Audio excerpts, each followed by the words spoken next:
大家好，这里是数字美食频道，老高带大伙捞一部2025年最让人上头的科幻悬疑片，抖森主演，改编自斯蒂芬金同名短片的《扎克的一生》。这片子一开场就把末日氛围感拉满，全球断网，海啸吞城，火山喷发，饥荒蔓延，世界朝着毁灭狂奔，人类全陷在无尽恐慌里。可就在这乱糟糟的节骨眼上，一个叫扎克的男人突然刷屏了，各地都挂起他的广告牌，排场搞得又怪又隆重，像全人类在给他办告别礼。可没人知道他是谁，做过啥，凭啥能享这待遇。故事从教师马蒂的视角展开。他第一次看见扎克广告牌那天，正好是全球网络彻底瘫痪的前兆。其实早在8个月前，网络就时好时坏，可大伙光顾着操心灾难和物种灭绝，谁都没当回事。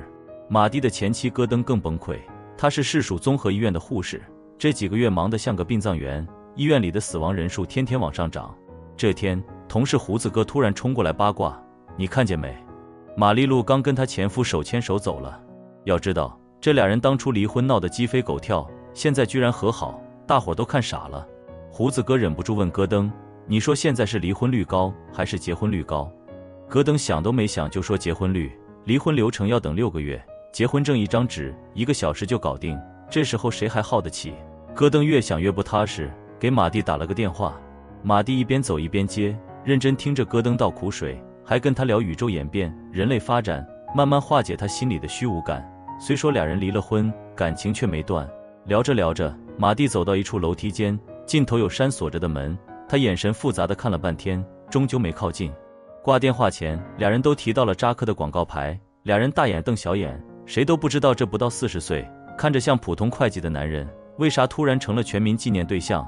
挂了电话，马蒂想在家看会儿电视，结果信号突然断了，正无语呢，信号又回来了，屏幕上直接蹦出扎克的广告，这世界也太荒诞了。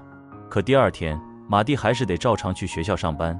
邻居特意提醒他，常走的路塌了个大坑，换条道走。马蒂刚应下来，就碰到在银行工作的老熟人胖婶，赶紧问他认不认识扎克这号会计，结果胖婶含糊2句就走了。邻居叹了口气，现在大伙状态都差，不过自杀率肯定降，毕竟都等着看最后是啥结局，再烂也得熬着。马蒂顺着邻居的目光一看，又看见那句谢谢你，扎克这名字简直无孔不入，连戈登在医院都天天见。更邪门的是医院里的怪事，空病床上没人，监护仪却亮着，上面的数据还一模一样。到了傍晚，马蒂怎么都联系不上戈登，决定去他家看看。路上到处都是扎克的海报，马蒂还遇到个开殡仪馆的黑叔，黑叔也是个扎克迷，问了一圈没人认识，反倒跟马蒂聊起了气象学，说数学才是不会撒谎的学问。跟黑叔分开后，马蒂碰到个踩轮滑的小女孩，俩人正聊得开心，突然整个世界像被按下暂停键，唯独感谢扎克的声音没停。马蒂心里发毛，让小女孩赶紧回家，自己往戈登家狂奔，直觉告诉他没时间了。赶到戈登家，马蒂抓紧时间跟他告别，夜空里的星星一颗接一颗灭了，戈登吓得直发抖，马蒂只能抱着他重复我爱你。话音刚落，世界彻底陷入黑暗。而与此同时，病床上的扎克悄悄咽下了最后一口气。镜头一转，回到了一个普通周末，音乐生泰勒在街头敲架子鼓，半天没人打赏，只能有一搭没一搭的敲着。刚被男友分手的詹妮斯下班路过，正心烦意乱，突然看见个穿会计装的男人，正是扎克。他刚开完金融会，不想跟同事聚餐，独自走在街上。泰勒看着扎克，莫名觉得他身上有股特别的劲儿，突然改了鼓点，灵感一下就来了。他以为扎克会径直走过，没成想扎克突然停下，跟着鼓点跳了起来。俩人眼神一对，默契直接拉满，一个敲鼓一个跳舞，像合作多年的搭档。很快围观的人越来越多，詹妮斯也跟着扭动身体。扎克见状，直接伸手邀请他一起跳，詹妮斯爽快答应，3个人在街头跳得忘乎所以，周围的人也跟着嗨起来。可跳着跳着，扎克突然停了下来，脸色有点差，却还是接着跳，主打一个及时行乐。后来泰勒问他为啥停下来跳舞，扎克本可以说想起以前乐队的事，喜欢在间奏时跳，可最后只说了句我不知道。分开后，扎克看着詹妮斯走远，又碰到那个踩轮滑的小女孩，他笑得无忧无虑。扎克却突然琢磨起2个问题：我为啥要停在泰勒跟前？为啥要跟着鼓点跳？他想不出答案，可转念一想，知道答案又能怎样？美好的事不会因为有答案就更美好。他不知道，再过阵子自己会连路都走不了，更别说跳舞。后来会连咀嚼都做不到，忘了妻子金妮的名字，分不清白天黑夜，甚至怀疑上帝为啥要创造世界。但偶尔他还是会想起那天放下公文包，跟着鼓点摇摆的瞬间，心里会念一句：原来上帝造世界就是为了这一刻啊。时间又拉回扎克小时候，他曾盼着能有个小妹妹，跟爸妈一起过日子。可7岁那年，爸妈约会时出了车祸，当时妈妈已经怀孕3个月，妹妹没来得及出生就没了。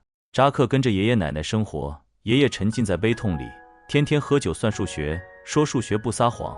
奶奶也没了兴致，音乐、美食、画画都勾不起他的兴趣。还好时间是良药，扎克10岁时，奶奶终于振作起来，做饭时会放摇滚，拉着他一起跳舞。就是这时候，扎克爱上了跳舞，也慢慢把爷爷奶奶家当成了自己家。可家里有个地方，扎克始终不能进，屋顶的穹顶阁楼。爷爷定的规矩，说啥都不让他靠近。那扇锁着的门，居然跟马蒂家楼梯间的门一模一样。扎克好奇的不行，总问爷爷阁楼里有啥，从窗户能看见啥。奶奶说地板不结实，不安全，爷爷也说里头啥都没有。直到扎克11岁生日前，喝醉的爷爷才漏了句嘴：那阁楼里全是未来的幽灵，我这辈子上去不超过5次，再也不去了。还提到个陌生名字亨利·彼得森。可扎克再追问，爷爷就啥都不说了。奶奶只说他喝多了胡话，还说自己能预见未来呢。扎克不信，却也没别的办法。小学毕业那天，老师给大家读诗歌，没人认真听，只有扎克问：我何其广博，可包罗万象是啥意思？老师没直接回答，而是把双手放在他脸颊旁，问我手中间是啥。扎克懵了，老师告诉他，这是一整个世界，有你认识的人知道的事。你每过1年，心里的世界就会更大、更亮、更细致，你会在里头建城市、国家，用真人或想象的人把它填满。扎克被这话震撼到了，走出教室时，还看见隔壁班的老师，正是长大后的马蒂。8月份，扎克的奶奶去世了，爷爷更显苍老。扎克鼓起勇气，偷偷拿了阁楼钥匙，刚打开门，还没看清里面，爷爷就疯了似的冲过来，满脸惊恐，像看见啥可怕的东西。扎克被吓坏了，再也不敢提阁楼的事，转而参加了舞蹈社，在那儿过得很开心。舞蹈社里有个8年级的凯特，跳得最好，扎克还把自己琢磨的滑步教给他。凯特很惊喜，邀请扎克在舞会上搭档跳舞，还特意说明不是约会，我有男朋友道奇。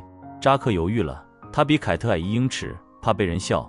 凯特贴心地给他准备了高跟鞋，可舞会当天，扎克还是撒谎说脚受伤了，老师一眼就看穿了，跟他说不想跳就说，没必要撒谎。扎克看着天上划过的流星，突然想通了，别人怎么看，哪有自己开心重要，我现在就想跳舞。他立马去找凯特，俩人跳得默契十足，成了舞会上最亮的焦点。舞会结束后，凯特还亲了他一下，俩人都知道这吻不算啥，却成了扎克最珍贵的回忆。后来扎克39岁病重时，还跟妻子金妮说起这场舞会，说手上的伤疤就是当时跳舞太兴奋，旋转时弄伤的。5年后，扎克高3，爷爷突发心脏病去世。爷爷早就在殡仪馆安排好了一切，为他入殓的正是之前的黑叔。黑叔跟扎克说，我以前在电视台有个同事能提前2周感觉到暴风雨要来，那笃定的样子我记到现在。这话让扎克心里一动，他又想起了阁楼。这次他再次拿到钥匙，打开了那扇门。阁楼里空荡荡的，窗外风景也普通。扎克正失望，突然听到滴答声，循声一看，竟看见病床上奄奄一息的自己。这一刻，扎克全明白了，爷爷当年在阁楼是看见了无数次死亡，上次自己开门时，爷爷惊慌，是看见了未来蜷缩倒地的自己。最难熬的是等待，爷爷的话突然有了意义，因为属于扎克的等待从现在开始了。他不知道病床上的自己多大，只在心里告诉自己，我很好，我值得拥有所有美好的事。影片到这儿就结束了。这部扎克的一生改编自斯蒂芬金的短篇，用3段倒叙讲了在闹鬼阁楼长大的扎克的一生。他看似在说世界毁灭、人生短暂的悲剧，却没陷在悲观里，反而藏着满满的温暖。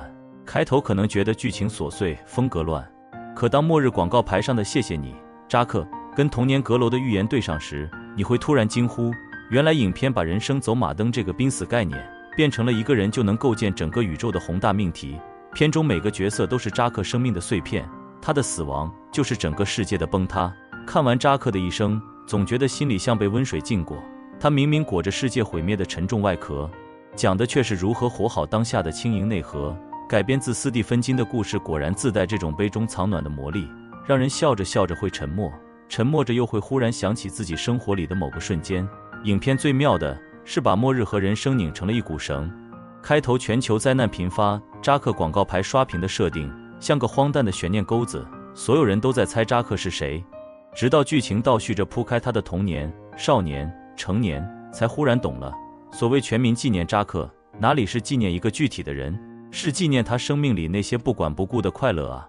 是街头跟着陌生鼓手跳舞的随性，是舞会上克服自卑与喜欢的人共舞的勇气，是奶奶做饭时跟着摇滚摇摆的鲜活。这些在末日背景下显得格外渺小的瞬间，恰恰成了对抗世界崩塌的最有力武器。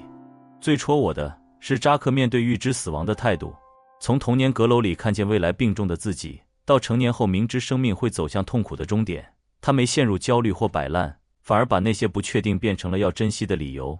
就像他在街头跳舞时那样，哪怕后来会失去行走能力，此刻也只想跟着鼓点跳下去；哪怕知道未来会遗忘爱人的名字，此刻也会牢牢记住与泰勒·詹尼斯共舞的默契。这种明知结局仍爱过程的劲儿，像一面镜子照出我们的日常。我们总在为未来焦虑，为没发生的事担忧，却忘了像扎克那样抓住当下想跳舞就跳的冲动，留住和喜欢的人多说一句话的温暖。影片里的阁楼也很有深意，它像一个隐喻，藏着每个人生命里已知的终点。我们都知道人会走向死亡，就像扎克知道阁楼里有未来的自己。可爷爷说最难熬的是等待，扎克却用一生证明等待不可怕，可怕的是在等待里弄丢了活的滋味。他没因为知道结局就放弃跳舞，没因为遇见痛苦就拒绝爱与被爱，反而把每个瞬间都过得热气腾腾。这种向死而生的温柔，比任何拯救世界的剧情都更打动人。还有那些轮回式的细节，马蒂家的门和阁楼的门一模一样，黑叔既是殡仪馆老板，也是爷爷葬礼的见证者。童年的小女孩出现在末日街头，这些看似零散的线索，其实都在说每个人都是彼此生命的碎片。扎克的一生不是一个人的故事，是所有人的故事，是你我都有过的怕被嘲笑而不敢做自己的时刻，是明知没结果却还是想试试的勇敢，是想起某件小事就会忍不住笑的珍贵。片尾扎克在心里说我很好，我值得拥有所有美好的事，忽然让人眼眶发热。是啊，生命哪有什么标准答案，就像老师对小时候的扎克说的，双手中间就是一整个世界。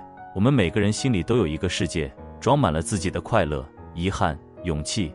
不管未来会不会有末日，不管生活会不会有意外，能抓住当下那些想做就做的瞬间，能记住那些让自己心跳的时刻，就是对生命最好的纪念。这部片没有炫酷的特效，没有激烈的冲突，却像一杯温茶，喝完后嘴里留着淡淡的甜。